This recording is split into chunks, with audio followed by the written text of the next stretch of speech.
Welcome to Capital Class. I'm Adam Geary. We founded Capital Class to share candid conversations with market-leading businesses while humanizing the journey of constructing an enterprise. An unlikely outcome of the ongoing pandemic is the rise of the global Edtech ecosystem. For investors, educators, and entrepreneurs, this little-known marketplace is a modern-day Rubik's Cube of information, quality, and veracity. Globally, education solution providers have vigorously worked to bridge the growing gap in education outcomes, making their company promises more important than ever. In today's class, we ask the question, how does a company prove its education outcomes in a marketplace filled with big promises? What are the emerging trends in the global classroom? And what's the story with the national Finnish drink, the long drink? To answer these questions, we are joined by Olli Vallo. Olli is an educator turned entrepreneur, rapidly accelerating the global Edtech ecosystem with his work for the Education Alliance Finland. Olli's experience of building an enterprise, complete with sleeping on bathroom floors while scaling his business, is worthy of a listen. We pose these questions and many more in today's episode of Capital Class. We hope you enjoy. Thank you for joining Capital Class. Today we're joined by Olli Vallo, founder and CEO of the Education Alliance Finland. Olli, thanks for joining the show. Hi Adam, thanks for the invitation. Pleasure to be here. Olli, huge fan, as I've mentioned to you before our show about Finland. Traveled there with my wife. I love the culture, love the people, love the long drink, love the bathhouses. But tell me a little bit about not just Finland, but Education Alliance Finland. How'd you start it? Why'd you start it? Yeah, sure. I was thinking that you asked me to tell more about the long drink, but maybe we can go back to that later on. Well, Education Alliance Finland, we started it after the founders, including me. We have been working as teachers. And when working as a teacher, you nowadays you get offered very many different types of Edtech solutions. And as a teacher, you might feel a bit overwhelmed by the offering that is available out there. And not all the solutions are of high quality. Only maybe about 5-10 years ago, it worked in a way that when you worked in a school as a teacher, pretty much all the learning materials that you were using were provided by the local educational publishers. But nowadays, basically anybody can create their own learning application, learning game, learning tool, and offer it to the schools. And it leads to a situation that you have a great variety and great innovations out there. But as a teacher, it's hard to figure out that what are the good ones, what are the bad ones, what are the ones that I should be using. So we thought, me and my co-founders, we started thinking that there should be a way to validate what are those pedagogically valid learning solutions that could be suggested for teachers globally to be used in the classrooms and with learners. And we hired a few university researchers in 2017, developed a science-based method to validate the pedagogical quality of learning solutions, and that's what we've been doing now for the past few years. We're granting quality certificates to Edtech products. So said differently, you are the consumer reports for education companies, helping teachers to understand that what this company says it does, it actually can do, and kind of also making sure that the products that touch students are impacting students. Yeah, exactly. These are professional tools that the teachers are using, and when they're using those tools with students and young children, it's important that somebody validates their quality. You don't want to start using an Edtech tool and use it for about a semester, and then only after that realize that no, this is not an effective tool. It's not even pedagogically valid. So there's plethora of research in the field of or in the area of educational research that says that what are those elements that a positive, effective learning experience consists of. And our method is based upon an idea that we can compare the design of a learning solution against learning science principles, and that way validate their quality. Talk to me about clients who've used you, right? So companies who've come, been validated. What is their experience what is the impact on their business about working with Education Alliance Finland? It differs a bit. We have earlier stage companies who are seeking to get feedback about their concept and their design ideas.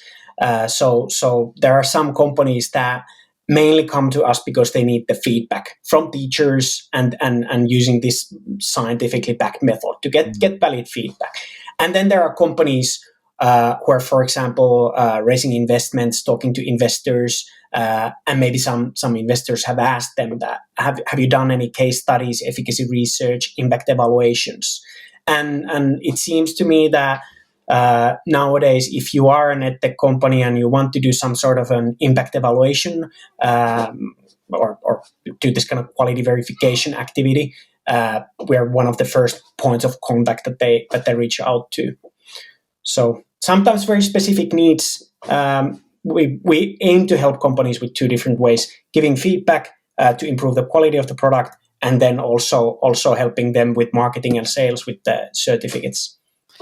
One of the things I've noticed in the past 5 years, in 2000 and let's say 16, 17, we had very little conversation with venture capital, private equity. The investments they were making were for profit, some teacher training work, etc. But for the most part, this area of investment was pretty limited. From March of 2020 to now, education has absolutely exploded, both in interest, focus, appreciation, but maybe most noticeably for both of our companies, investment. Are you seeing a larger uptick of investors coming to you or companies that are going out for investment right now and using you to make that possible? Yeah.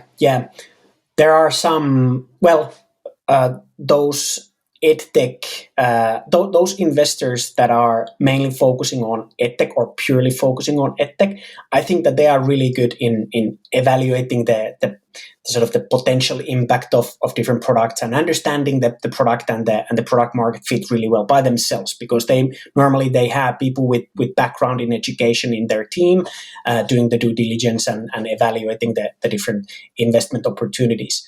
But then there are these generalist investor or VC funds that don't necessarily have background in education. Maybe they don't understand the sort of the pedagogical principles and so on. So especially those investors have started to reach out to us asking that, hey, as part of our DD process, could you evaluate these few different products so that we understand through reading your reports that what's the pedagogical impact of these different options. That's fascinating. I mean, you're now being sought out by the investors themselves, not just the companies looking for the third-party validation. Yeah. It is something that we didn't really. Of course, in the beginning, we always thought that there might be a possibility that investors would benefit from our service as well. We thought the same thing. Yeah. But now when maybe it's because more generalist investors are now investing in edtech as well. It's like you described. I think that those industry agnostic investors they maybe didn't see edtech, field of edtech or edtech industry as so attractive before the pandemic. But now with the COVID, there have been plenty of companies that have reached like hundreds of percents of growth overnight and huge growth figures in general. So maybe it's more attractive to them, but they need that special expertise in education. I have a different perspective, Olli. I wonder if it's true internationally. In America, I'm totally agree. The generalist investor woke up and said to their maybe LPs or GPs, we need investment in education, right? And so they start wading into this space. And I would make the case, it's one of the few sectors that everybody has had experience in because they went to school. And they carry forward whatever perspective they had when they were in school, or their kids or their grandkids, and they apply that methodology of Well, when I was in school 20, 30, 50 years ago, we did it this way. So this application, this investment must be worthy. And I would love your perspective from an international lens. In my view, the investors that have done the best in the education space are incredibly patient. The sales cycles don't follow regular fiscal year calendars. The sales systems, they're integrated. It involves a lot of high touch. You could do everything right, and then the buyer leaves, right? Superintendent leaves, CAO leaves. The size of the deals, they can be very, very small and then 7, 8-figure deals. I mean, it's such a broad market. Are you seeing internationally? One, obviously you said you're seeing more interest, but are you seeing that sort of trend internationally, that there's a lot of folks wading into this space, but they may not fully understand what it will take to survive the investment and frankly exit the investment? Yeah, I would imagine that this is a challenge for generalist VC. I don't really know the VC world that well, that I could say that what are the sort of the principles and strategies that they have if a generalist VC invests in Edtech. But I think that it's exactly like you described it, that it might take for an Edtech company to enter a new market, it might take 5 years, 6 years, 7 years, 10 years to make a breakthrough, even though the product might be really, really good and loved by the end users from the day one almost. But it just takes time. But once you're in, it's more sticky market. That at least I would imagine that it's much more sticky market if you're, for example, targeting to the school sector and you make it there. They don't. I know it personally. When I used to work as a teacher, I didn't want to.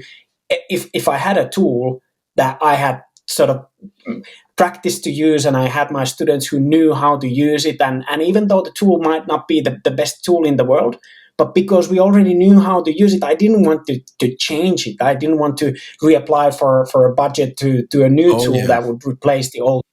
So it's a sticky market, and the customers are really loyal. That's my feeling. I don't really know if investors understand this, and how do they take this aspect of the market stickiness, but the low sales cycles in consideration when they make investment decisions. Hard to say. I agree. And I find myself bringing certain levels of candor to these conversations around. I mean, there are clients, I'll even throw one out, and hopefully he listens to this. Friend and client Jamie Rosenberg with Class Wallet, he's 10 years in, right? He's had it at this point. I hear more about his company externally than from him, and he's a client. But people don't know his story.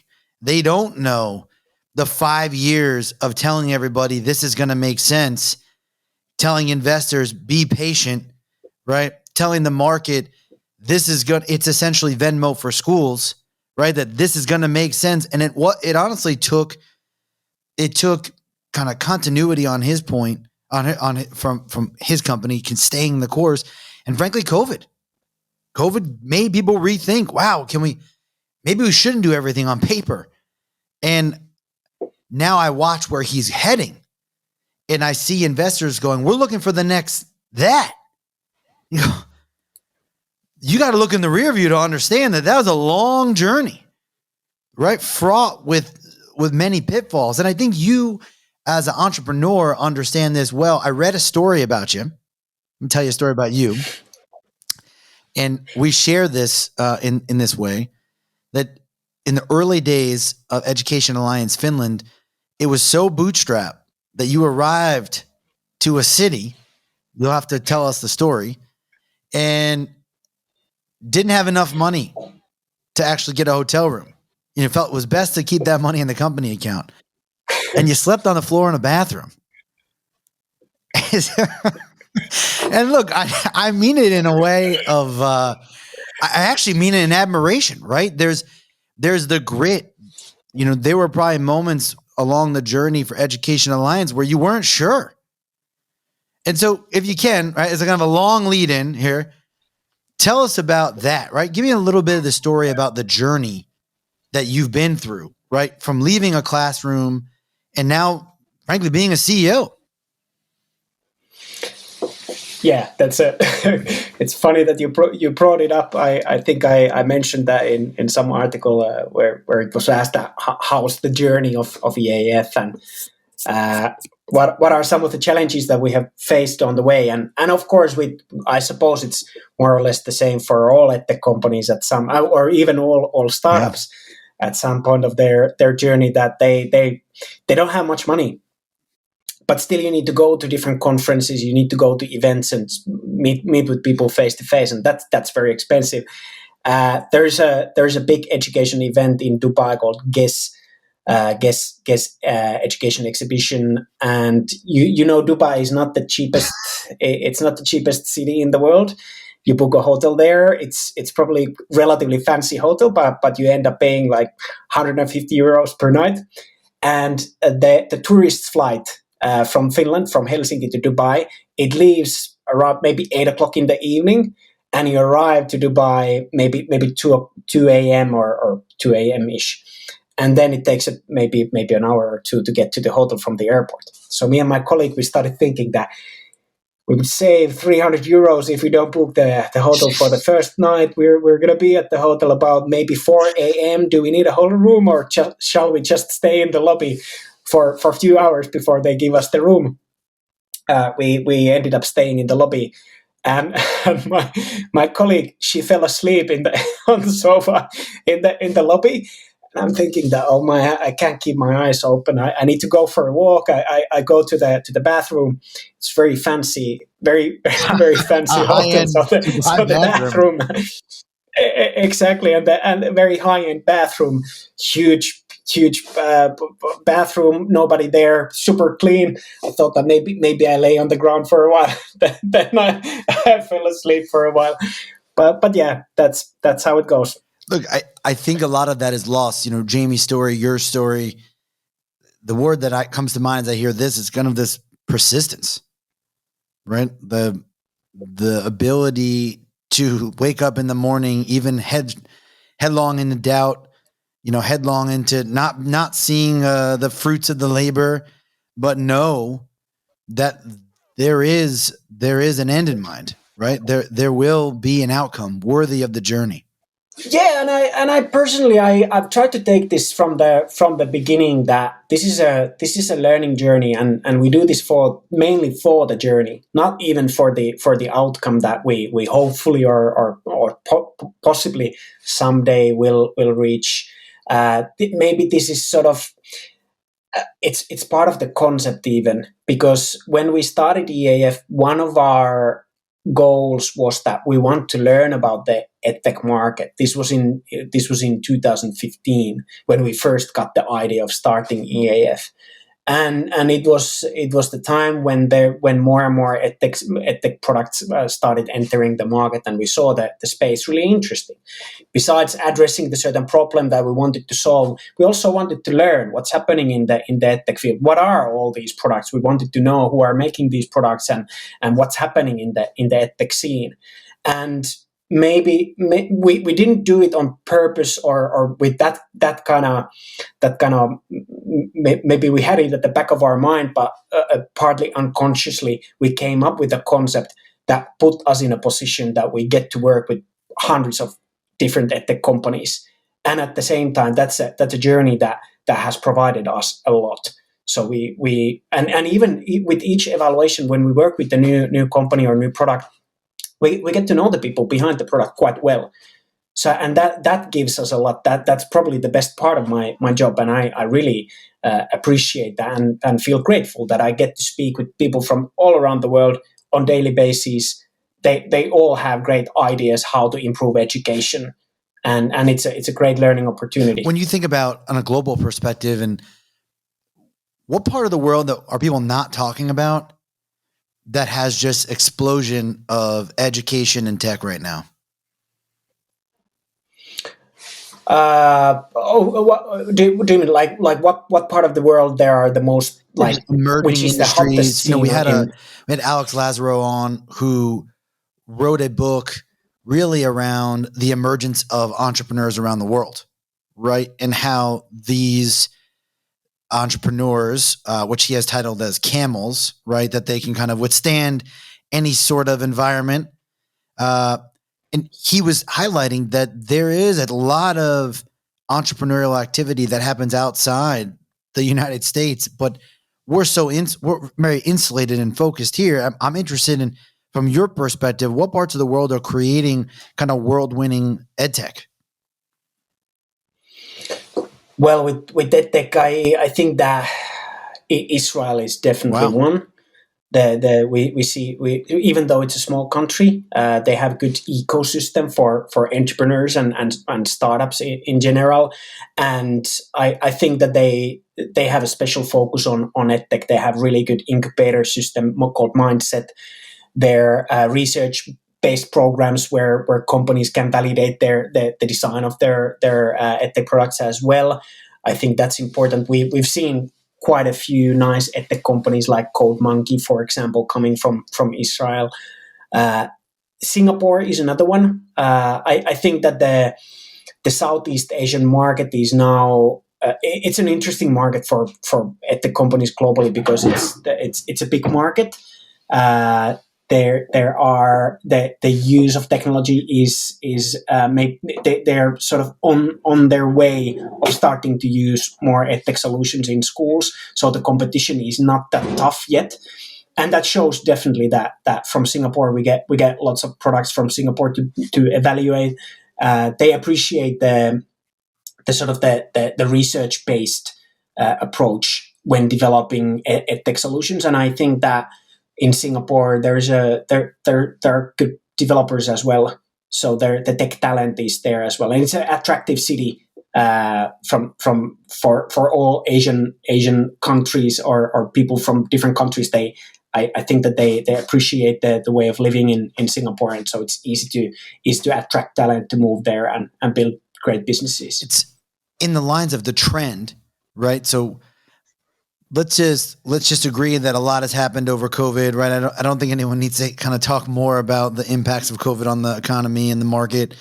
But I think in education, I have made the case that in some ways it's accelerated maybe the trends that we've always talked about. And in America, we see an almost embrace of some of the legacy items that I should say, to be very clear, online learning was kind of niche. Now it's become much more mainstream, right? We talked about Class Wallet, right? Schools used to remedy and rectify financial payments, right? All on paper. Now that's gone. I mean, it's trending and changing. In Europe, what are the big trends that you're seeing as far as for students, right? What are the needs that schools are looking for? Yeah, it's a good question. Well, first of all, I sort of try to organize in my mind. I every day I try to organize the Edtech market. What are the trends? What's happening? What kind of products are out there? And I in a simple, to describe it in the simplest possible way, I see that there are only two different types of products. There are products that save time for learners or save time for learners or educators, and then there are products that improve the engagement of the learners, and maybe there is another third category that do both of these things. And those applications like Class Wallet, for example, it improves the communication, it improves the administrational things that must get done, and it uses technology to save time and make it more effective. When it comes to different trends, I think that this kind of applications that are able to save teachers time and decrease the workload of educators, that is definitely one sort of a big trend. Of course, it includes very many different types of products, but I think that if you're an Edtech company, you walk to a school and you say that my product makes the teachers' lives and work easier, it's a good value proposition. Then if you can then show how it does it, even better. But I think that this is something that, because for example in Finland the teachers are so overly stressed, there's too much work for them to do. So if you come up with an innovation that helps with that, it's definitely a great value proposition. Then on the learning engagement side, I think that there are plenty of opportunities there. Of course, the adaptivity is one big thing. Now that the use of AI as part of Edtech is improving. Still, I don't see. I might be wrong. I'm not a super AI expert or how different Edtech companies are using AI. But what we see so far is like a quite general recommendation systems that where AI helps to build adaptive learning experiences. But I think that there's a sort of bigger steps to be taken in that area. Also, social emotional learning as a sort of content area. I think that that's really interesting. And whereas coding was really hot topic maybe 10 years ago, and those companies who had a great solution to teach coding 10 years ago, they are now really big. Maybe those companies that have a great solution now, teaching social emotional skills and focusing on social emotional learning, those might be the next big success type of Edtech companies. I want to park it here because you have a lot. You've just said it's really valuable. Definitely experienced the coding trend with you, that was the thing, right? Everyone talked about it.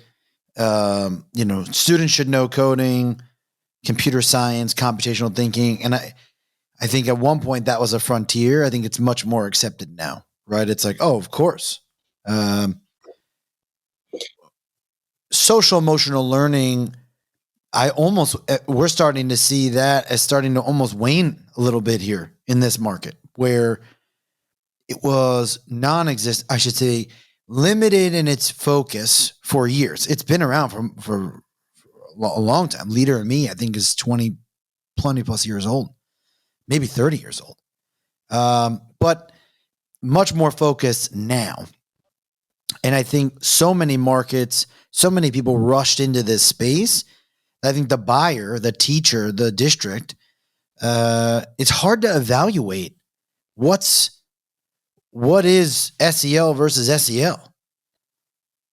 And I wonder, is that kind of where you sit? Do you sit in that where you can actually help call balls and strikes in an American baseball term, right? Kind of help districts understand which of these two products, even though they both have the same wrapper, which actually does what they say they will do?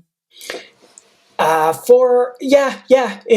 a way, we are there.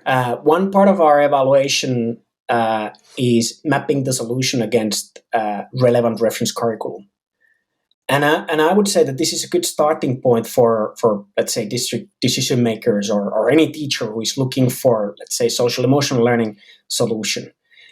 To take their own curriculum, or take, for example, the CASEL, the CASEL curriculum from the States, and map the solution against that. Try to understand that what are some of the social emotional learning goals that my students could achieve through the use of this solution. And if it's clear to them that, okay, this aligns with CASEL, for example, or this aligns with Finnish curriculum, whatever curriculum you're supposed to follow, I think it's a good validation that this is a relevant tool for me. But at the same time, through that process, you might figure out that you take the tool, you start going through the content it provides, you start comparing it against the curriculum goals that you're supposed to have your students achieve. You realize that now it doesn't really help my students to achieve these goals, and that's a definite no. Then this is not the right tool for you. But this is a sort of a good practice to follow if you're buying an Edtech solution and you wonder if it's valuable to align it to the curricula or to align it to the goals as stated at the district or at the school itself. Yeah, to align it with the goals, the goals that your students are supposed to. I want to go back for a moment on teacher. So I was a teacher. You were a teacher. Now we're both entrepreneurs, and you made a sentence earlier. You said kind of this thing that there's two products, right? One that improves teachers' time, and I want to spend some time on this. there's I almost hear this pitch ad nauseum, right? We're going to save time. There's only 24 hours in the day. Teacher drives to school. They have a lunch period, right? There's an amount of time that they have when they're with their students. That's fixed depending on the grade level, how many minutes per session.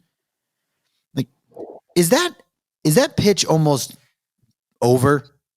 Right? Is the time saver is that really still attracting people in the market? I almost feel like it's white noise when it's said to a district saying, "We'll save you time." And I would love your perspective. Like, is that actually resonating with district and state buyers? Well, hard to say. I think it's about, well, saving time or reducing the workload might be more relevant way to describe it.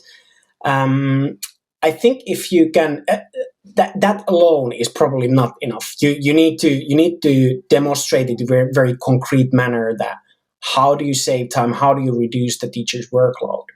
And if you can, for example, show that you address a problem when it comes to, for example, teachers' time spent correcting essays or correcting exams, and you can say that with the use of our solution, you can decrease the workload in assessment, for example. I think that this kind of concrete approach, if it works, it works, and it probably is attractive. Of course, if it's subjective, if you can't show any evidence that it actually does save time or it actually does reduce the workload, then of course I don't think that the sort of the punchline of saving time or reducing workload is. I'm is watching working this, so well. this from the lens of an former educator. And I had 130 students, ran the quizzes, read the assignments, right? I mean, this was just part of the job. I definitely took it home. I mean, there's no doubt about it. I just wonder if, like, I don't remember being so inundated with work that I had no time. And I hear this pitch often around it's about time saving, right? We're helping teachers.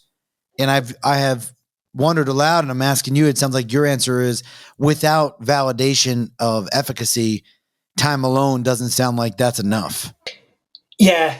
I think that this is the maybe I'm looking at this through the EAF lenses, but I think that the same way as in medical industry, you don't buy a certain pill or medication unless you know that it's proven to work. And the same way, I think that people start to have that attitude or perception towards Edtech as well, that I don't buy this unless you show me evidence that it actually works. And of course, in medical industries, it's much easier to show that it's expensive, but then again, it's possible to show evidence of the efficacy of a certain medicine through clinical testing. With education, of course, there are very many different variables. You can't replicate the same teaching situation twice, so that you could compare with the treatment and without the treatment where the Edtech tool was used and Edtech tool was not used. That how would you replicate these two situations identically? So it's never the same way as it could be in the medical industry, for example. But still, it is possible, and I think there's a good point from Reach Capital, one of the big Edtech investors, that they appreciate when companies says that they're building this efficacy portfolio. So efficacy portfolio is a little bit different thing than doing one 2-year empirical research project and show efficacy through that. Efficacy portfolio means that you do different types of activities, and you grow the portfolio of those efficacy measurement and impact evaluation activities that you have been doing along the way. And I think that this is something that I would see it as an upcoming trend among Edtech companies to do activities like this.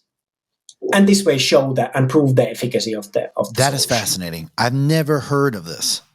And we know Reach Capital, but it's almost as if they're recognizing the need for longitudinal analysis of their own abilities, not just a single one-off study or single one-off qualitative, which is what I hear the most of. I hear a lot of teachers love it. Districts tell us we're great. Yeah. And, our job at this point with the size what we've reached is we have to be third-party validators. Right? We can't take anybody who just wants to be on the platform. It goes against the business model, right? The model in our business is founded on finding the best in class, regardless of their ability necessarily on the financial side, right? It's around who do we think makes the most sense for the industry, and how do we get them into the market? And I think that's a big piece of where I see things are moving in the future right now, right? It's how do districts, I think, are becoming more discerning. School districts, teachers are becoming more discerning. And the fact that even EAF exists almost proves that point, right? That it's not enough to say that you're an Edtech. People want to know, are you real? Can you do what you say you're going to do? So that's a really a fascinating piece of your work. Let me ask you this from a different lens. American companies that want to do business in Europe.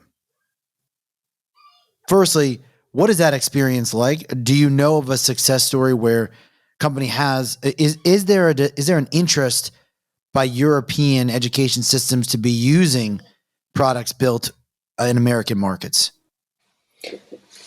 Yeah, I think so, and there must be plenty of success stories as well. Padlet, for example, is a very popular tool in Finnish schools, in European schools in general. I think that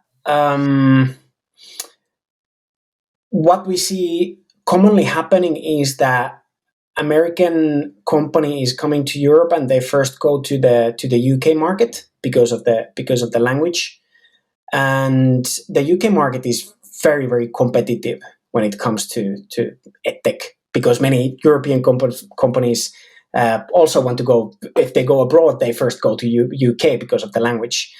So that's highly competitive. But at the same time, I think that there might be better opportunities. Now more companies are coming to the Nordic region as well.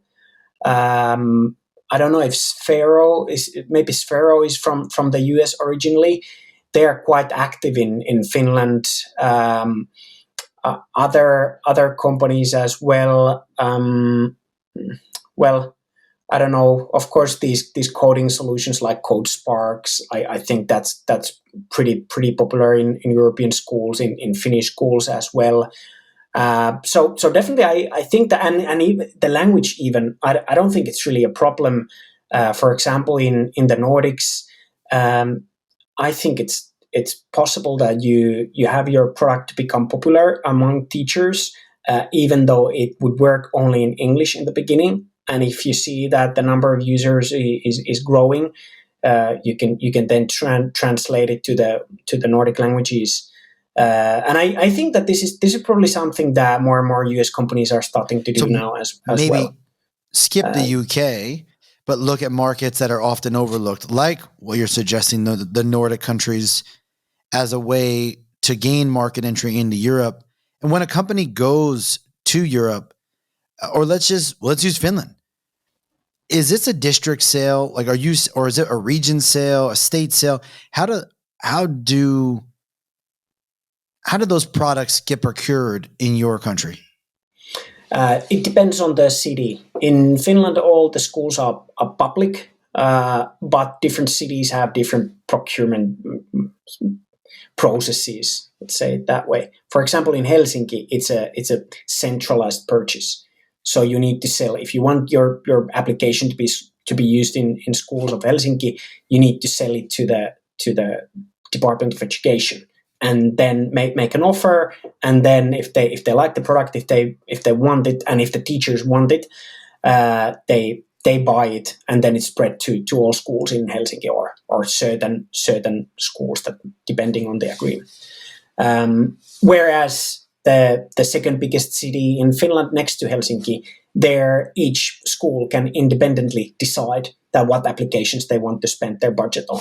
So it depends on the city. Of course, in the longer term, I suppose all the companies want to end up in a situation that they make a deal with the city. It's more efficient. It's better for the business as well. There are pretty good programs. For example, now in Helsinki, we have this newly launched Helsinki Education Hub, and one of the goals of the Education Hub here is that they can work as a stepping stone for Edtech companies to have their products sold and used in schools in Helsinki. So they work as a first point of contact that Edtech companies can reach out to, asking if they could do piloting in schools in Helsinki, and through pilots get their product out there. So this kind of programs we have here, and I think it's really important that we have those, because Finland is a small market. It's probably not that attractive being so small market, but still have our own language. So it's not that attractive probably for international Edtech companies. But at the same time, it's really important for our students that they don't miss out the best innovations that are out there. So it's important that the government and the city officials are supporting good Edtech innovations to enter the market and lower the barrier to enter it. Olli, this has been incredible. I really appreciate you kind of walking us through the incredible work that you do. Let me get you out of here on this. We ask every guest the same thing. Give me just, a few quick predictions. Firstly, big education companies in Europe that have that kind of inspired you, companies that you think are incredible. Give me two. Well, one is from France called Open Classrooms. It's for vocational education. So if you want to study to become a UX designer, for example, or developer, you can apply to Open Classrooms program. You can learn through real projects that you do for real companies, and then get your certificate that you studied to be a programmer, for example. I think the idea is really good, and I've heard that it works really well. Another one is School Day, coming from Helsinki. A little so local plug. Yeah, raising the Finnish flag here. But it's really a great company. We just recently evaluated it as well. They have this well-being tool for schools, so that a teacher can use their platform to find out how the students are doing, how they're getting along with their friends, how's their well-being, do they feel good coming to school, and so on. And you can collect a lot of data from your students as a principal or as a teacher. And with that data, you are always updated on your students' well-being. And I think that's really important from the learning efficacy point of view as well. Well, I'll definitely keep a lookout for both of those. Olli, we have to ask, I have to at least tease it out here. I threw it out in the beginning, but you got to tell our listeners, what is the long drink? Yeah. Long drink is a very popular drink in Finland. Among Finnish people, it's called grey because of the color of the drink. And it was invented for the Olympics in the 1952, because that was the first time in the country's history where we were expecting to have lots of visitors, tourists in Helsinki and in Finland. So they were afraid that the bars will run out of drinks, and they invented long drink, a ready-made cocktail. Very incredible. Popular. I'll attest to that. Although I will tell you, they go down a little bit smoother in a Finnish bathhouse. Definitely. Everything goes down smoother in sauna. Olli, thanks so much. If people want to get a hold of you, what's the best way to reach you? LinkedIn. That's my main. I've tried to follow this piece of advice from some supermarketer that focus on one platform and try to become really good in using that one platform. And LinkedIn I can attest, you're is definitely that a power platform user. for me. Olli, thank you so much for joining the show. It was absolutely incredible having you on Capital Class. I look forward to staying in touch. Thank you for being an amazing member of the Edtech community. Thank you for joining today's class with Olli Vallo. Olli's enterprise was founded to ensure education remains first in the Edtech community. We hope you enjoyed this episode. If you have an idea for our next class, please email me directly at adam.geary@gmail.com. You've been listening to Capital Class, a venture with the Strategos Podcast Network. Learn more at strategosgroup.com. I'm Adam Geary. Class is closed.